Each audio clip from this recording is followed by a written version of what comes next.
Hello everyone, स्वागत है आप लोगों का एक और नई वीडियो में। आज फिर मैं आपके लिए एक और नया प्रैक्टिस सेट लेके आया हूं, जिसमें हमने कई महत्वपूर्ण प्रश्न लिए हैं जो कि विभिन्न प्रतियोगी परीक्षाओं में बार बार पूछे जाते हैं। जैसे railway group D, SSC, bank, Agniveer, state level के जितने भी एग्जाम होते हैं, सभी एग्जाम में ये प्रश्न बार बार आए हैं।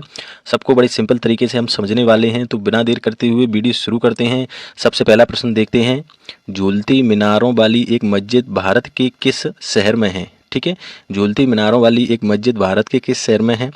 पहला ऑप्शन है कानपुर, सेकंड सूरत, ठीक है, तीसरा अहमदाबाद, चौथा ऑप्शन है भोपाल। ठीक है, राइट आंसर होगा ऑप्शन सी अहमदाबाद। ठीक है, झूमती मीनारों वाली मस्जिद कहाँ पर है? अहमदाबाद में, याद रखना, वेरी वेरी इंपॉर्टेंट क्वेश्चन है। ठीक है, नेक्स्ट देखते हैं। अगला क्वेश्चन है second.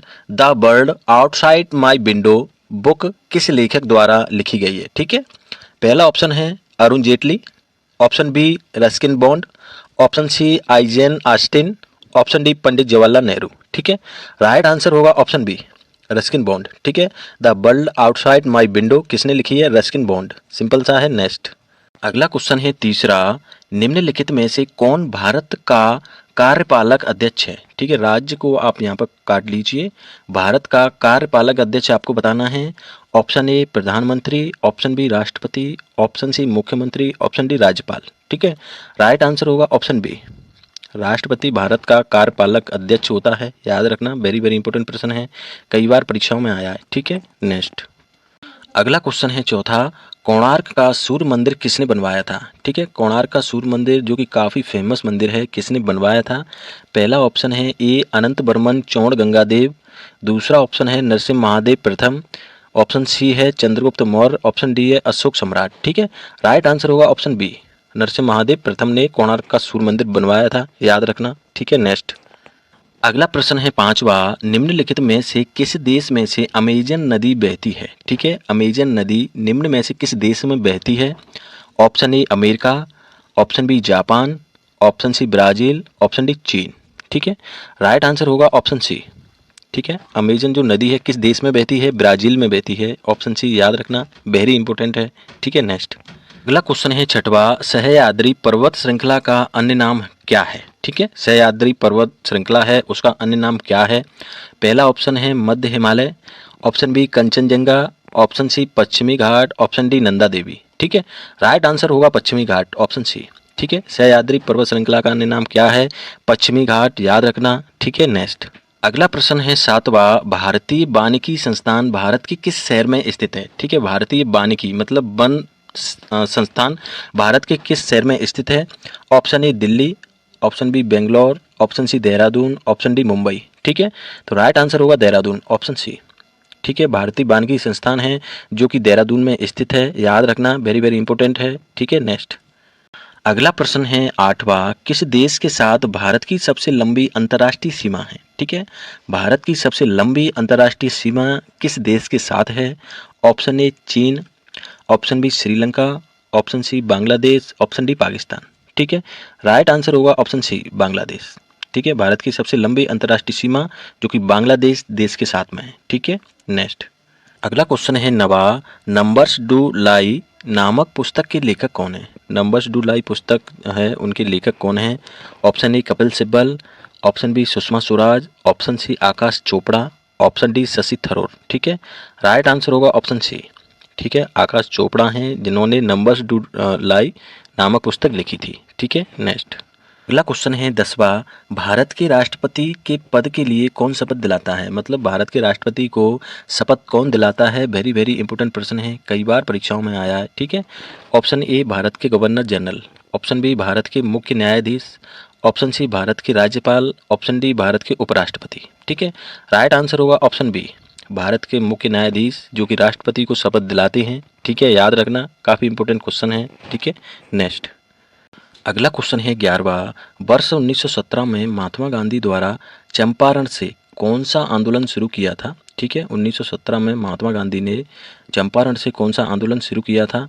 Option A satyagraha, option B नमक आंदोलन, ऑप्शन सी भारत छोड़ो आंदोलन, ऑप्शन डी स्वदेशी आंदोलन। ठीक है, तो राइट आंसर होगा ऑप्शन ए 1917 में महात्मा गांधी जी ने चंपारण से सत्याग्रह आंदोलन शुरू किया था, याद रखना, काफ़ी इंपॉर्टेंट क्वेश्चन है। ठीक है, नेक्स्ट अगला क्वेश्चन है 12वां, बिश्नोई आंदोलन इनमें से किसके विरुद्ध शुरू किया गया था? ठीक है, बिश्नोई जो आंदोलन था निम्न में से किसके विरुद्ध शुरू किया गया था? ऑप्शन ए पेड़ों की कटाई, ऑप्शन बी असाक्षरता, ऑप्शन सी भ्रूण हत्या, ऑप्शन डी प्रदूषण वृद्धि। ठीक है, राइट आंसर होगा ऑप्शन ए। बिश्नोई आंदोलन था जो कि पेड़ों की कटाई के विरुद्ध में शुरू किया गया था। ठीक है, याद रखना, काफ़ी इंपॉर्टेंट प्रश्न है। ठीक है फ्रेंड्स, जो प्रश्न मैं आपको करा रहा हूँ ये कई परीक्षाओं में बार बार आए हैं, रेलवे की तो हर परीक्षाओं में इनमें से एक ना एक प्रश्न आपको जरूर मिलेगा। तो आप ध्यान से इन सभी प्रश्नों को देखना, वीडियो पूरा देखना, पसंद आए तो लाइक करना, कमेंट और चैनल को सब्सक्राइब जरूर करते रहना। ठीक है, नेक्स्ट क्वेश्चन देखते हैं 13। अगला प्रश्न है 13वां, प्रधानमंत्री उज्ज्वला योजना का मुख्य लक्ष्य क्या है? ठीक है, आपने नाम सुना होगा प्रधानमंत्री उज्ज्वला योजना। ठीक है, इसका मुख्य लक्ष्य क्या है? ऑप्शन ए विद्युत प्रदान करना, ऑप्शन बी किसान Samman Nidhi, option C LPG connection प्रदान करना, ऑप्शन डी गाँव में शौचालय निर्माण करना। ठीक है, तो प्रधानमंत्री उज्ज्वला योजना है उसका मुख्य लक्ष्य है एलपीजी कनेक्शन प्रदान करना। ठीक है, जो गैस के कनेक्शन है प्रदान करना इसका मुख्य लक्ष्य है। ठीक है, नेक्स्ट अगला क्वेश्चन है 14वां, मृग तृष्णा किसका उदाहरण है? ठीक है, जो मृग तृष्णा होती है वो किसका उदाहरण है? ऑप्शन ए अपवर्तन का, ऑप्शन बी पूर्ण आंतरिक परावर्तन का, ऑप्शन सी प्रकीर्णन का, ऑप्शन डी निक्षेपण का। ठीक है, राइट आंसर होगा ऑप्शन बी पूर्ण आंतरिक परावर्तन का। याद रखना, जो मृग तृष्णा होती है वो पूर्ण आंतरिक परावर्तन का उदाहरण है, कई बार ये प्रश्न आया है। ठीक है, याद रखना, सिंपल सा है। नेक्स्ट अगला क्वेश्चन है 15वां, मानव शरीर में सर्वाधिक प्रचुरता से पाया जाने वाला तत्व कौन सा है? ठीक है, सर्वाधिक प्रचुरता कौन से तत्व की पाई जाती है मानव शरीर में? ऑप्शन ए लोहा, ऑप्शन बी नमक, option C oxygen, option D iodine. ठीक है, राइट आंसर होगा ऑप्शन सी ऑक्सीजन। ठीक है, मानव शरीर में प्रचुरता से कौन सा तत्व पाया जाता है? Oxygen, O2। याद रखना, सिंपल सा है। नेक्स्ट अगला क्वेश्चन है 16वां, चंद्रयान किस तारीख को चंद्र कक्ष में पहुंचा? चंद्र कक्ष होता है जो चंद्रमा की कक्षा होती है उसको चंद्र कक्ष बोलते हैं। तो चंद्रयान किस तारीख को चंद्र कक्ष में पहुंचा? ऑप्शन ए 4 जनवरी, ऑप्शन बी 8 अक्टूबर, ऑप्शन सी 8 नवंबर, ऑप्शन डी 21 मार्च। ठीक है, राइट आंसर होगा ऑप्शन सी 8 नवंबर को चंद्रयान चंद्र कक्ष में पहुंचा। याद रखना। ठीक है, नेक्स्ट अगला क्वेश्चन है 17वां, बर्फ का गलनांक बिंदु है, मतलब बर्फ कितने डिग्री टेम्परेचर पर गलना स्टार्ट हो जाती है? Option A 273 kelvin, option B -273 kelvin, option C 98 degree Fahrenheit, option D 110 degree Fahrenheit. ठीक है, तो राइट आंसर होगा 273 केल्विन।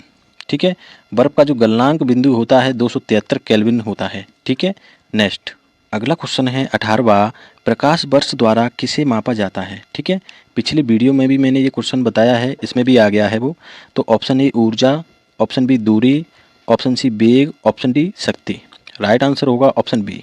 ठीक है, प्रकाश वर्ष के द्वारा दूरी को मापा जाता है। ठीक है, सिंपल सा है। नेक्स्ट अगला क्वेश्चन है 19वां, भारतीय संविधान का कौन सा स्तंभ उसका अंतिम व्याख्याता है? ठीक है, भारतीय संविधान का कौन सा स्तंभ है जो कि उसका अंतिम व्याख्याता है? ऑप्शन ए है कार्यपालिका, ऑप्शन बी विधायकीय, ऑप्शन सी न्यायपालिका, ऑप्शन डी इनमें से कोई नहीं। ठीक है, राइट आंसर होगा ऑप्शन सी।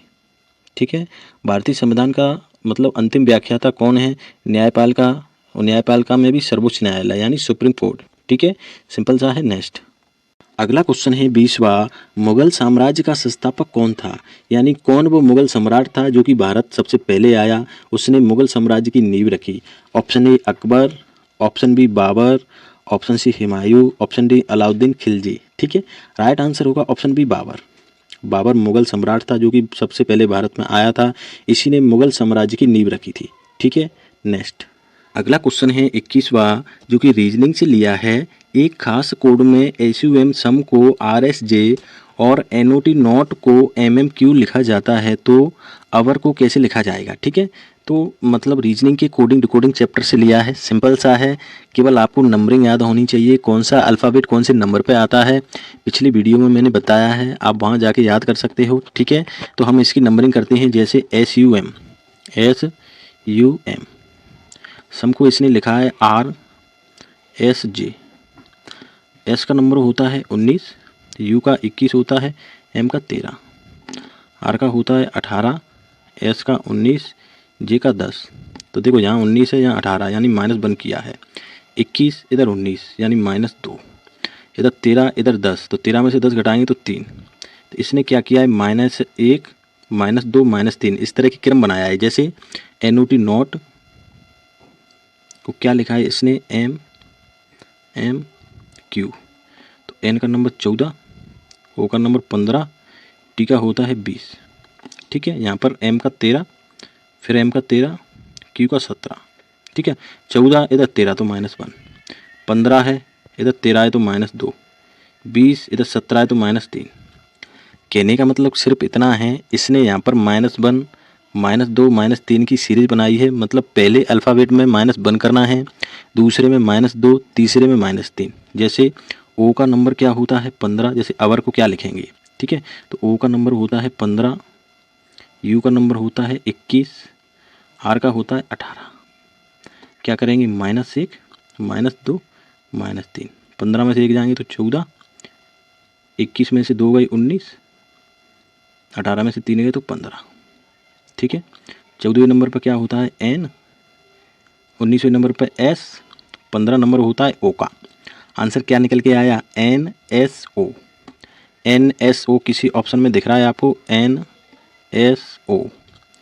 ऑप्शन तीसरा C, NSO। सिंपल है, कुछ नहीं किया, उसने प्रत्येक अल्फ़ाबेट में से 1 घटाया है, दूसरे में 2, तीसरे में 3। सिंपल सा है। ठीक है, नेक्स्ट अगला क्वेश्चन है 22वां। यदि एक कूट भाषा में राम को 914 लिखा जाता है तो उस कूट भाषा में सीता को किस प्रकार लिखा जाएगा। ठीक है, तो यहाँ राम के लिए 3 अल्फ़ाबेट यूज हुए हैं, RAM, और इन्होंने इसके लिए संख्या ली है 914। तो इन्होंने क्या किया होगा, इनकी नंबरिंग करी होगी और नंबरों को जोड़ा घटाया गया होगा। जैसे RAM, R का नंबर कितना होता है 18, A का होता है 1, M का होता है 13। इन्होंने 914 लिया है, तो 8 और 1 को मैं जोड़ दूं कितना होगा 9, 1 का 1 होगा, 3 और 1 को जोड़ दूं तो 4, तो 914 हो गया। ठीक है, मतलब जैसे अल्फ़ाबेट का नंबर 18 है, मतलब 2 अक्षर हैं, 2 अंक हैं, तो दोनों को आपस में जोड़ लेना है। 1 है तो 1 रखना है, तो जैसे 8 और 1 जोड़ दिया 9, 1 का 1, 3 और 1 जोड़ दिया तो 4। जैसे हम सीता का करके देखते हैं, SITA, S का नंबर होता है 19, I का होता है 9, T का होता है 20, A का होता है 1। 9 और 1 को जोड़ दूं कितना होगा 10। ठीक है, इधर 9 का 9, 2 में 0 जोड़ेंगे तो 2 ही होगा, A का 1 होता है तो 1। आंसर कितना आ गया 10, 9 टू 1, 10,921। किसी ऑप्शन में दिख रहा है ऑप्शन A, 10,921। कुछ नहीं किया, अल्फ़ाबेट की आपने नंबरिंग कर लेना है और नंबरों को जैसे डबल है तो जोड़ के लिख देना है, सिंगल है तो सिंगल लिख देना है। सिंपल सा है। ठीक है, नेक्स्ट अगला क्वेश्चन है 23वां। फैक्ट्री अनुपात प्रोडक्ट समानुपात स्कूल अनुपात क्या होगा। ठीक है, तो जो फैक्ट्री होती है उसमें क्या बनता है, उसमें प्रोडक्ट बनता है, उत्पाद बनता है। ठीक है, इसी तरह से स्कूल में क्या होता है, स्कूल में हमें क्या मिलता है, स्कूल में हमें शिक्षा मिलती है। जैसे कारखाने से हमें उत्पाद मिलता है, स्कूल से हमें क्या मिलती है, शिक्षा। कौन सा ऑप्शन सही होगा, टीचर रॉन्ग, स्टूडेंट ये भी रॉन्ग, एजुकेशन ऑप्शन सी सही होगा, यानी शिक्षा। ठीक है, जैसे फैक्ट्री से प्रोडक्ट मिलता है मतलब उत्पाद मिलता है, उसी तरह से स्कूल में हमें क्या मिलती है, शिक्षा। तो कौन सा ऑप्शन सही होगा, सी वाला एजुकेशन। सिंपल सा है, कुछ नहीं है। नेक्स्ट क्वेश्चन देखते हैं 24वां। अगला क्वेश्चन है 24वां। यदि अंग्रेजी वर्णमाला को विपरीत क्रम में लिखा जाए तो बाएं से 16वां अक्षर के बाएं छठवां अक्षर कौन सा होगा। ठीक है, विपरीत का मतलब है उल्टा। जैसे इधर से लिखना है जेड से, ZWBUTOKJIPDCBA। ठीक है, विपरीत का मतलब उल्टी तरफ से लिखना है। अब आपको बताना है तो बाएं ओर से, तो बायां होता है इधर, लेफ्ट जो हैंड होता है वो बायां होता है, बायां। ठीक है, दायां होता है इधर। तो आपसे बोल रहा है कि बाएं से मतलब इधर से। 16वां, तो 1 2 3 4 5 6 7 8 9 10 11 12 13 14 15 16, 16वां हो गया के। ठीक है, 16वें अक्षर के बाएं, तो 16वां अक्षर हो गया के बाएं मतलब इधर, दायां इधर होगा, बायां इधर होगा। छठवा यानी 1 2 3 4 5 6, कौन सा होगा छठवा अक्षर? क्यू। ठीक है, क्योंकि 16वां हो गया के बाएं मतलब इधर चलना है आपको, तो 1 2 3 4 5 6, छठवा अक्षर कौन सा होगा? क्यू। ठीक है, आंसर कौन सा सही होगा? सी वाला क्यू। सिंपल सा है, कुछ नहीं है। जो अपना दायां होता है उसी को हम कॉपी पे दायां मानते हैं, जो अपना बायां होता है उसको कॉपी पे बायां मानते हैं। सिंपल है, विपरीत लिखना है तो उल्टी आपको लिख देना है। ठीक है, नेक्स्ट अगला क्वेश्चन है 25वां।